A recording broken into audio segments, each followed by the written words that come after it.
प्रश्न क्रमांक 7वां है 9,000 पर किसी बैंक से 1 वर्ष में कितना ब्याज प्राप्त होगा यदि ब्याज की गणना 8% वार्षिक है और गणना तिमाही की जाए। तो हमें गणना क्या करना है, तिमाही करना है। तो चलो इसको हल करते हैं। जो जो दिया है उसको पहले लिख लेते हैं। तो मूलधन दिया हुआ है, मूलधन को दर्शाते हैं पी से। पी का जो मान है वो 9,000 रुपये है। इसी तरह से दर को दर्शाया जाता है आर से। आर का जो मान है वो 8% है। और समय को दर्शाते हैं टी से। टी का मान है 1 वर्ष। अब प्रश्न में क्या कहा है, प्रश्न में कहा है कि गणना हमें तिमाही करना है, मतलब हमारा दर और समय दोनों चीज चेंज हो जाएगा। तो इसे पहले आप थोड़ा सा समझो, ठीक है। तो यहाँ पे 1 वर्ष दिया है और हमें हर 3 माह में ब्याज पटाना है, ठीक है। तो यहाँ पे आप समझो थोड़ा सा, 3 + 3 + 3 + 3 हर 3 माह में। ये पहले 3 माह में पटा रहा है, दूसरे 3 माह में, तीसरे 3 माह में, चौथे 3 माह में। तो टोटल कितना है, 12 माह होता है। तो हर 3 माह में पटाएगा तो कितने तिमाही पटाएगा उसको ब्याज गिन लो, 1 2 3 4। तो 4 तिमाही वो ब्याज पटाएगा। तो यहाँ पे लिखो जो एन का मान या इसके टी से दर्शाते हैं या एन दोनों एक ही है, ठीक है। तो यहाँ पे टी का मान क्या आ गया, 4 तिमाही आ गया। ये समझ में आया आपको? एकदम कॉमन सेंस की बात है, ये आपको समझना होगा कॉमन सेंस में। एक साल में 12 माह होता है और हर 3 महीने में पटा रहा है, मतलब हर 3 महीने में मतलब 4 बार पटाना है उसको। देखो 3 महीने 3 महीने 3 महीने 3 महीने, टोटल हो गया 12 माह। पहले तिमाही, दूसरे तिमाही, तीसरे और चौथे, तो 4 तिमाही पटा रहा है। तो टी का मान क्या हो गया, टी का मान प्राप्त हो गया 4 तिमाही। अब आर को भी बदल लेते हैं तिमाही में, मतलब तिमाही के हिसाब से प्रतिशत में। तो आर का जो मान है वो बन जाएगा 8/4। ये जो 4 आया है ना, कितने साल में कितने तिमाही होते हैं, 4 तिमाही, ठीक है। तो 4 से इसको भाग दे दो तो कितना आ गया, 4 एकम 4 दूनी, तो 2% हो गया। तो आर का मान बदल गया, समझ में आया? ये आर का मान क्या बन गया, तिमाही में आ गया 2%। तो मतलब 2% पहले तिमाही में, दूसरे तिमाही में फिर 2%, फिर तीसरे तिमाही में फिर 2%, फिर चौथे तिमाही में फिर 2%। तो जो आर का मान आया है वो एकदम सही आया है, ठीक, समझ में आ गया। किससे भाग दे दिया हमने, तिमाही कहे मतलब 4 से आपको भाग दे देना है, ठीक। आगे बढ़ते हैं हम, चलो अब प्रश्न को हल करते हैं। अब हम सबसे पहले यहाँ पे हम मिश्र धन निकालेंगे। मिश्र धन को दर्शाते हैं ए से और मिश्र धन का सूत्र है P1 + R/100 और ये है T। P का मान कितना है, 9,000।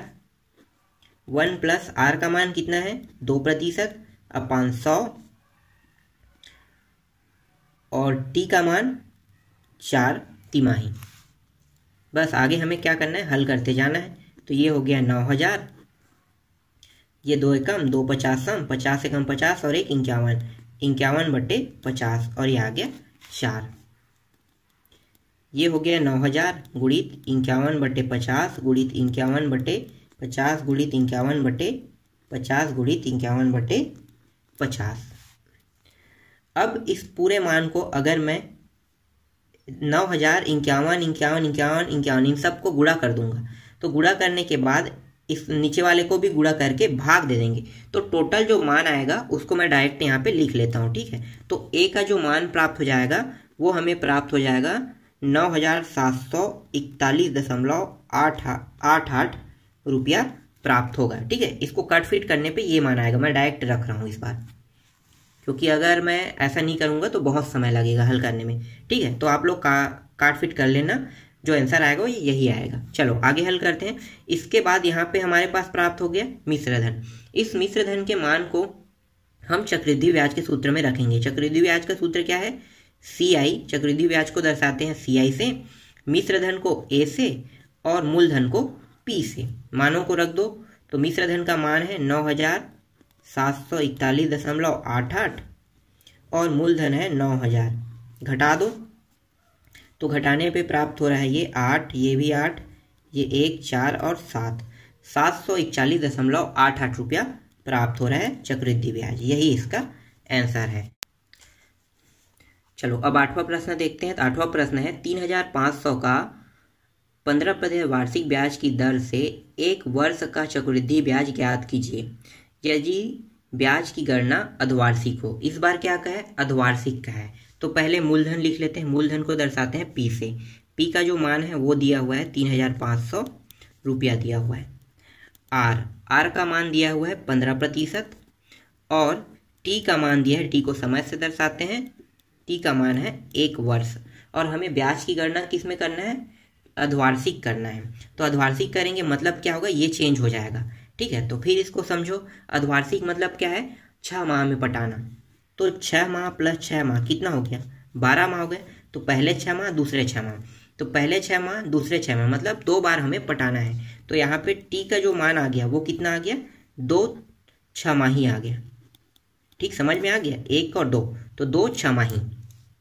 इसके बाद आर को भी बदल लेते हैं, आर भी बदलेगा। तो आर कितना होगा, 1 और 2, 2 बार पटा रहे हैं। तो 2 बार पटा रहे हैं मतलब 15/2 हो जाए, 1 और 2, 2 से भाग दे दिए तो 15/2, तो ये आ गया 15/2% आ गया। ठीक, समझ में आ गया यहाँ तक। बाकी सब सेम रहेगा, मूलधन कभी चेंज नहीं होगा, सिर्फ हम समय और दर बस को हम चेंज करते हैं। यहाँ तक समझ में आ गया। चलो आगे बढ़ते हैं। अब हम सूत्र लगाएंगे मिश्रधन का। मिश्रधन का सूत्र है P1 + R/100 और ये है T। चलो मानों को रख दो, तो ये हो गया 3,500। 1 + R का मान कितना है, 15/2/100 और T का मान कितना है, 2 छमाही है। आगे हल करो तो ये हो गया 3,500 के अंदर 1 + इसको भी अब हल कर लेते हैं। तो ये क्या होगा, पहला दूसरा, ठीक है, पहला पद दूसरा पद और ये तीसरा पद, इसके नीचे कुछ नहीं मतलब ये चौथा पद, 4 पद हो गए। पहला और चौथा का गुणा, तो 15 × 1 कितना होगा, 15 होगा। और दूसरा और तीसरा को गुणा करेंगे तो ये हो जाएगा 100 दूनी 200 हो जाएगा। ठीक, ये हल हो गया। ये हो गया 3500। इसको अब भाग दे देते हैं, तो 5 तिया से कट गया, ये हो गया 5 चौक 5 शून्यम। और कट रहा है क्या, नहीं कट रहा है। तो 40 कम 40 और 40 और 3 कितना हो गया, 43, 43/40 आ गया और इसके ऊपर घात 2 है। ठीक, तो ये हो गया 3500 × 43 और ये अपान 40। फिर एक बार और लिखना है हमें 43 और ये अपान 40। जब हम इसको भाग देंगे तो काटने के बाद जो मान आएगा, मैं डायरेक्ट लिख रहा हूँ, तो मिश्रधन हमें प्राप्त हो जाएगा। तो मिश्रधन आया है यहाँ पे 4044.69। ठीक है, इतना प्राप्त होगा। तो ये मिश्रधन का मान है। ठीक है, इसको काट फिट करने के बाद ये मान प्राप्त होगा। चलो आगे हल करते हैं। इसके बाद जो CI है उसका सूत्र लगा लेते हैं। तो CI मतलब चक्रवृद्धि ब्याज। चक्रवृद्धि ब्याज का सूत्र है CI, ये हो गया A - P। मानों को रख दो, तो A का मान है 4044.69 और मूलधन है 3,500।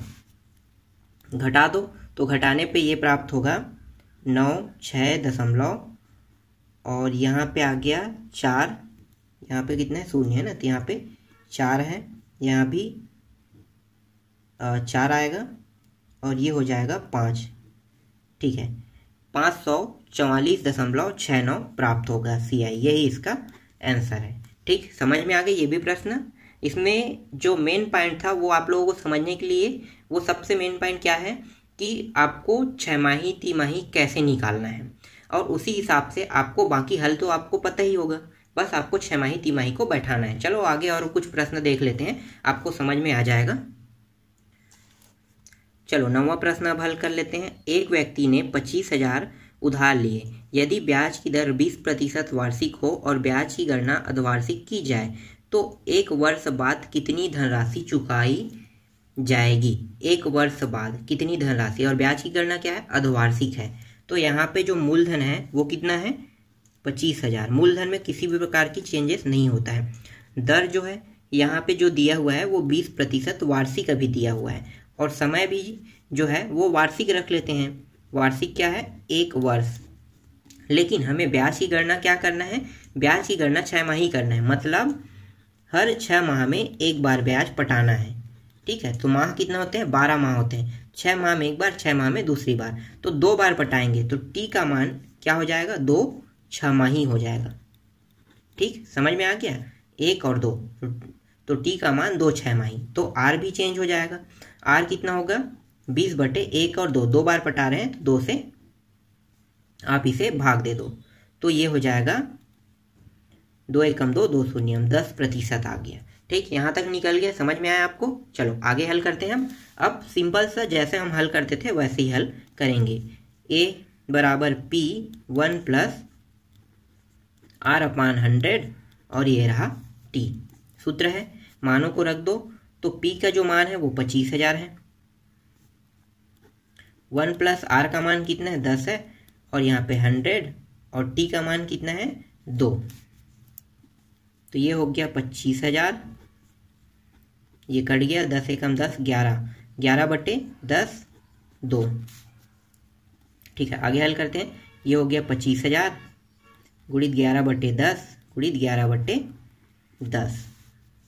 ठीक है, इसको डायरेक्ट अगर हम लोग हल करेंगे, यहाँ पे कटा सकते हो इसको इस तरह से। ठीक है, इसके बाद इसको अगर मैं पूरा हल करता हूँ तो हल करने के बाद जो मान आ रहा है वो प्राप्त हो रहा है हमें 30,250। और हमें निकालना क्या था, हमें इस प्रश्न में 1 वर्ष बाद कितनी धनराशि चुकाई जाएगी, मतलब सिर्फ हमें इसमें मिश्र धन ज्ञात करना है। तो मिश्र धन कितना है 30,250 रुपये, यही इसका आंसर है। ठीक, समझ में आ गया। चलो आगे हल करते हैं 10वां प्रश्न को। अब 10वां प्रश्न है 10,000 का 12% वार्षिक ब्याज की दर से 6 माह का चक्रवृद्धि ब्याज ज्ञात कीजिए यदि ब्याज की गणना तिमाही की जाए। तो देखो ब्याज की गणना क्या करना है, तिमाही। तो जो जो दिया है उसे पहले लिख लेते हैं। तो मूलधन कितना है, मूलधन है 10,000 रुपये। दर जो है वो 12% वार्षिक दिया हुआ है, और समय जो है वो दिया हुआ है 6 माह बस दिया हुआ है। देखो अब यहाँ पे कन्फ्यूजन यही करेगा कि यहाँ पे वर्ष ने लिखा के 6 लिखा है, बस इसी को आपको थोड़ा सा समझना है। ठीक है, तो 6 माह मतलब 3 + 3, 3 + 3 मतलब 2 बार आपको पटाना है। क्या है, पटाना है ब्याज। तो टी का मान कितना आ गया, टी का मान तो 2 आ गया। अब आर के मान में आपको कंफ्यूज करेगा कि यहाँ पे तो वार्षिक दिया है लेकिन ये तो 6 है, तो क्या करेंगे। अगर ध्यान दे तो एक साल में कितने बार पटाना पड़ रहा है, 4 बार। ध्यान देना ना, 3 + 3 + 3 + 3, तो कितना हो गया 12। तो मतलब 1 2 3 और 4, तो ये जो 4 बार है, लेकिन रियल में हमें सिर्फ 6 माह के लिए पटाना है। लेकिन यहाँ पे वार्षिक अगर गणना करें तो कितना होता है, 4 बार होता है। तो हम क्या करेंगे, इसे 4 से ही डिवाइड करेंगे। ठीक है, आपको यहाँ पे कंफ्यूज नहीं होगा, कंफ्यूज नहीं होना है। क्यों, क्योंकि अगर 6 माही ज्ञात करने के लिए कहा है तो भी हमें इसे 4 से ही डिवाइड करना है वार्षिक समझ के। बाकी ये वाला मान तो ठीक आएगा, टी का मान 1 और 2, 2 बार पटा रहे हैं तो 2, ये ठीक है। बस यहाँ पे कितना होगा, 4 से डिवाइड करना है। तो ये हो गया 4 × 12, 3%। आर का मान कितना आ गया, 3 आ गया। अब ए का मान निकाल लेते हैं, P 1 + r/100, और ये रहा T। P का मान है 10,000, 1 + r का मान कितना है, r का मान 3 है, और ये रहा 100, और T का मान 2। तो ये हो जाएगा 10,000 और 100 और 3, 103/100 हो जाएगा, और ये 2। आगे हल करेंगे तो ये हो जाएगा 10,000 गुणित 103/100 गुणित 103/100।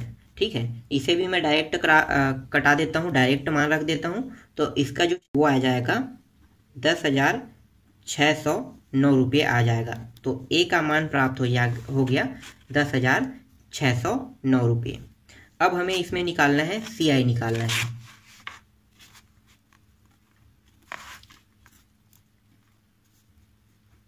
तो CI निकालने के लिए जो सूत्र है वो इस सूत्र में हमें मान को रखना है। तो ये हो गया CI बराबर, इसका मान है 10,609 और ये हो गया 10,000।